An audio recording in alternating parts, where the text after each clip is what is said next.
I was 10 when this happened. Even now, this occurrence gives me the shivers. I had a friend over for the night at my house. We ate snacks, watched a Netflix movie, and generally had a good time.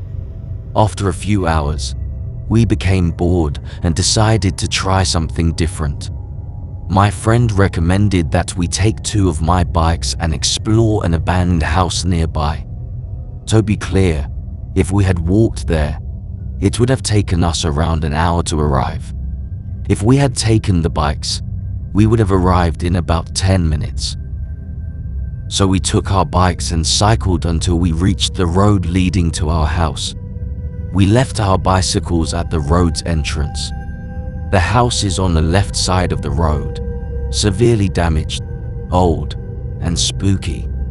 On the right side of the road, we saw what appeared to be a garage full of tools. No car. I agreed with my friend that we should explore the house first. I was already thinking about returning home when we were in the garage. When my companion placed his hand on the door, I heard a thud in the distance. It was as if someone or something struck a metallic plate with a pipe or a large branch. I asked a friend, "Did you hear that?" My pal replied, "Or what? I'll let it pass." I was thinking, possibly my brain was misleading me, and I was a little sleepy. The door to the house was old and creaky. I will never forget how my brain absorbed the smell coming from the house. It smelt of rotting eggs, whiskey, and old, underused meat. It was completely dark outside at this moment. We were using our phone's flashlights to see in the dark. It was difficult to see. My brain was creating visuals that appeared genuine, but were not. The house had the sense of an ancient location, but it also felt cursed. We noticed a kitchen, a living room, a bathroom with a purple mattress covering the door, and some steps that most likely led to the basement. There wasn't even a candle inside. The fragrance was emanating from both the kitchen and upstairs. A hallway separated the living room from the kitchen. It went straight in, as far as the ground floor. We began by checking the living room, which was the closest to us. It was nearly attached to the kitchen. We directed our headlamps at the floor, which was covered in a purple carpet with tiny black spots. Except for a lamp, our living room had any distinguishing features. It had a note on it that read, "I'll be back soon. I prepared the sauce." There was a smile at the end. The paper appeared aged, but the ink was new. We somehow overlooked it. A big mistake. We went into the kitchen, opened the covers, and found food. Bread, solid tomatoes, and some sort of meat. What we believed was steak. It was bloody.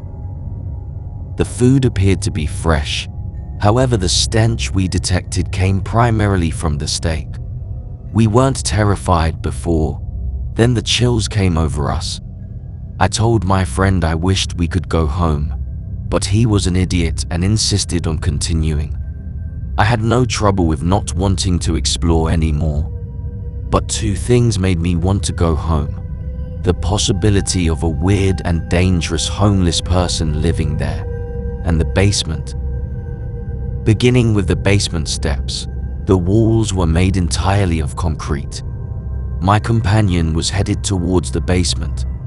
I grabbed his arm and told him, "I don't want to go down there." After about a minute, I convinced him that we didn't need to investigate that portion of the house. Then we moved on.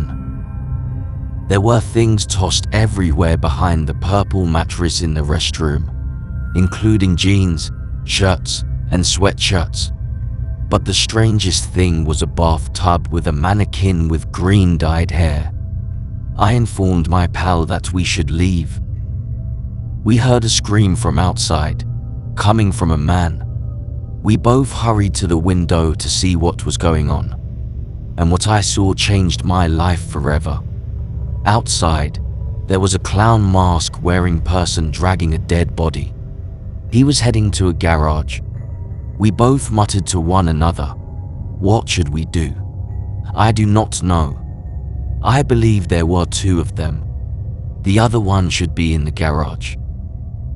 As we talked, the man in the clown mask turned on the garage lights. At that time, we may have died from fright. What we saw, his tools were designed to dismantle the human body. The clown picked up the tool and began scooping out the man's parts. I almost vomited. We called the cops, assuming no one could hear us. They said to remain hidden till they arrived. We dashed upstairs, unsure of what was ahead. Upstairs, there were 4 rooms, 1 bathroom and 3 bedrooms.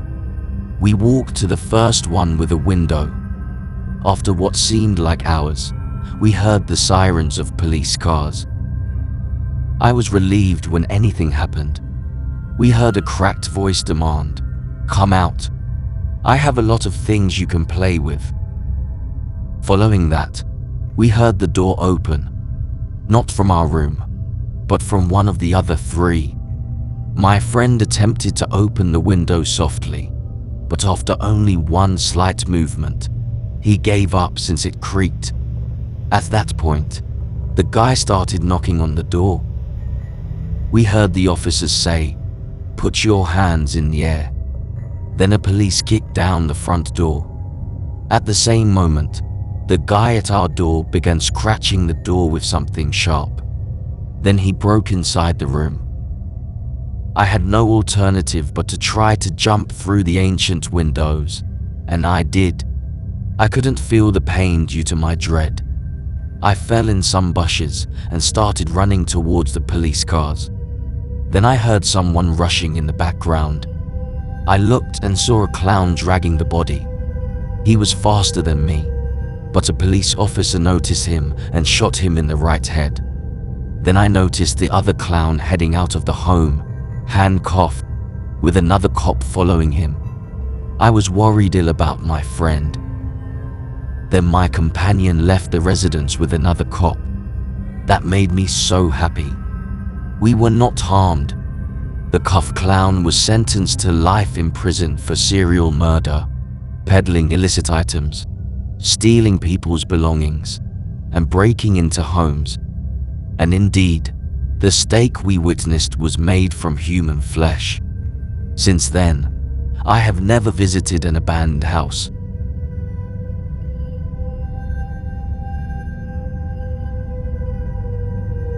This incident occurred in my former residence during the winter of 2013. My mother had gone on vacation to see a friend in Bakersfield, California, leaving us home alone at the age of 12. My sister Aurora, who was the oldest at 21, will be watching us, as will my brother Austin, who is 19 back then. Austin and Aurora had returned from the nearby petrol station to pick up some food, including hot dogs, hamburgers, slushies, candy, and chips, as well as a pizza from Little Caesars. We were planning to watch a football game that night. It was absolutely black on December 15th, 2013. The game was either in the 3rd or 4th quarter, despite the commentator and the loud TV sounds. We could hear a faint, very minor scratching sound coming from the garage. It sounded like one of our cats or dogs was scratching the wood in the garage. My little sister, Addison, was looking around for the dogs and cats. When Addison discovered them in the basement, all resting in either our villa room or the 2 bedrooms we had down there, she came upstairs and informed us, and we were very scared. The scratching continued, only making us feel more uneasy.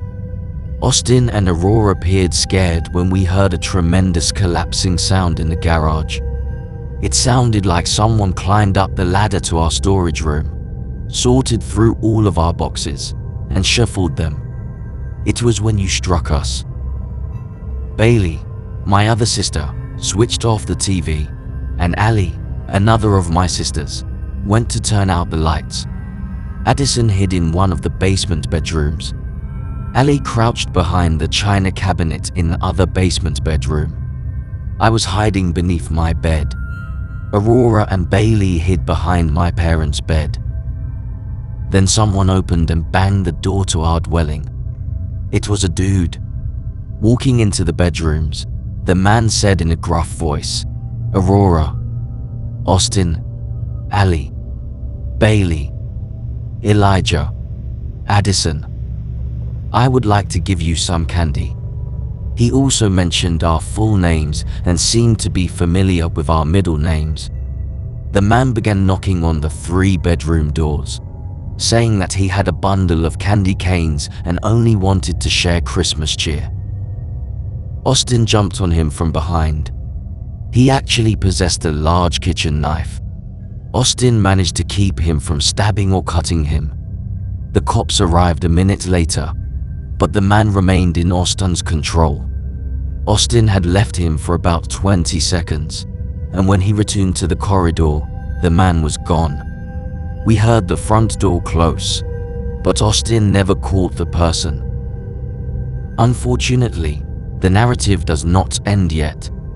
When I was 15, I was walking home from school with Addison and Bailey. Aurora, Austin, and Ali had all moved out by then. When I opened the front door, everything had shifted around. The entire house was wrecked.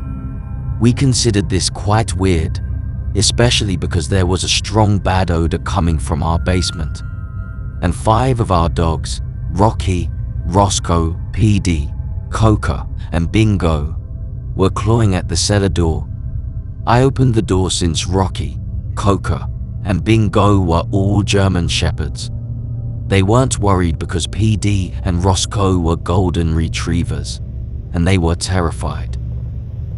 Rocky was the first to go down.